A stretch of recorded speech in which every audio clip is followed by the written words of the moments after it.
What if Max Verstappen has already told Red Bull exactly what it needs to fix to keep him, and the team still doesn't fix it? Because heading into the Dutch Grand Prix, this is no longer just another complaint about car balance. Verstappen has spent the entire summer break facing one of the biggest decisions of his career. His future with Red Bull is being watched by the entire Formula One paddock, his exit clause is active, and the window surrounding the decision runs toward his birthday on October 30th.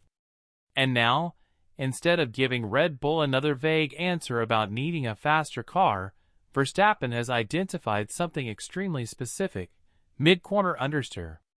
That might sound like a technical detail that only engineers should care about. It isn't. For Verstappen, this particular problem goes directly to the heart of how he drives a Formula One car. He wants a car that responds immediately when he commits to a corner. He wants confidence in the front end.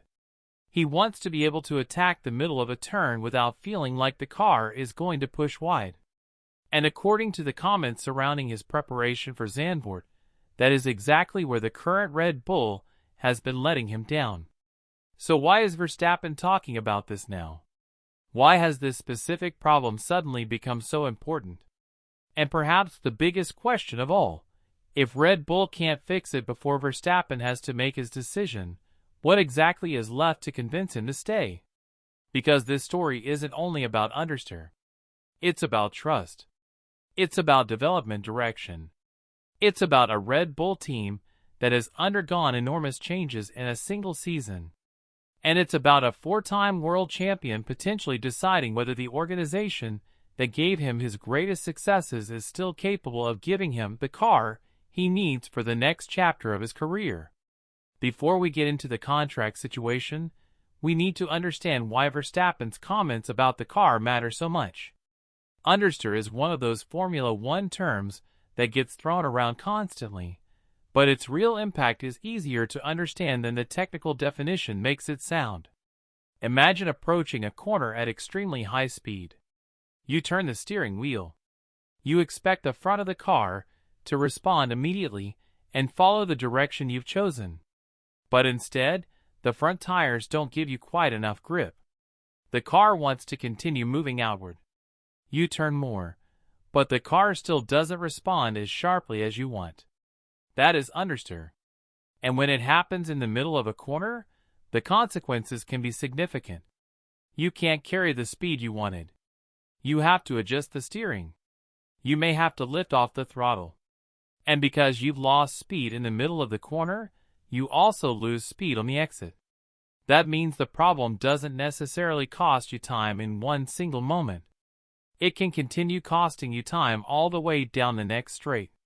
For an ordinary driver, that is frustrating. For Max Verstappen, it's potentially much more serious. Because his entire driving philosophy is built around confidence. He wants to commit. He wants to place the car precisely. He wants the front end to respond exactly when he asks it to. And when the car refuses to do that, the driver has to compensate. That's where the problem becomes bigger than a setup complaint.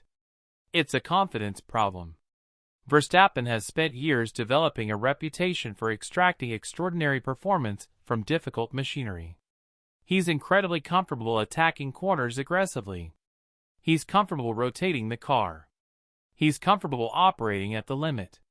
But there is an important distinction between a difficult car and a car that doesn't respond in the way the driver needs. A difficult car can sometimes be understood. A difficult car can sometimes be adapted to. But if the fundamental behavior of the front end doesn't match what the driver needs, you're asking the driver to constantly compromise.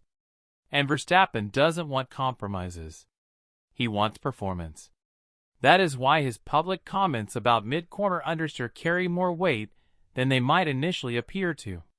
He isn't simply saying, "The car isn't perfect." Every driver says that.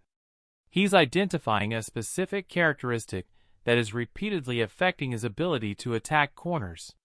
And there's another detail that makes the situation even more interesting. The feedback isn't apparently coming from Verstappen alone. According to the source material surrounding Verstappen's comments, teammate Isaac Hadjar has also provided broadly consistent feedback regarding the car's behavior. That matters because one of the easiest ways for a team to dismiss a driver's complaint is to argue that the problem is specific to that driver's style. Different drivers want different things. One driver might prefer an extremely responsive front end. Another might be more comfortable with a stable rear. One driver might tolerate a particular handling characteristic better than another. But if two drivers with different levels of experience and different backgrounds identify a similar problem, it becomes harder to dismiss. Now the engineers have to ask a much more uncomfortable question. What if the problem is actually in the car? And if it is, then simply adjusting Verstappen's setup isn't necessarily enough. Because setup can modify the behavior of the car, but setup cannot magically transform the fundamental development direction of a Formula One machine. That requires engineering. That requires time. And most importantly, it requires the team to correctly understand what the driver is telling them. Now we come to the timing. Verstappen made these comments ahead of the Dutch Grand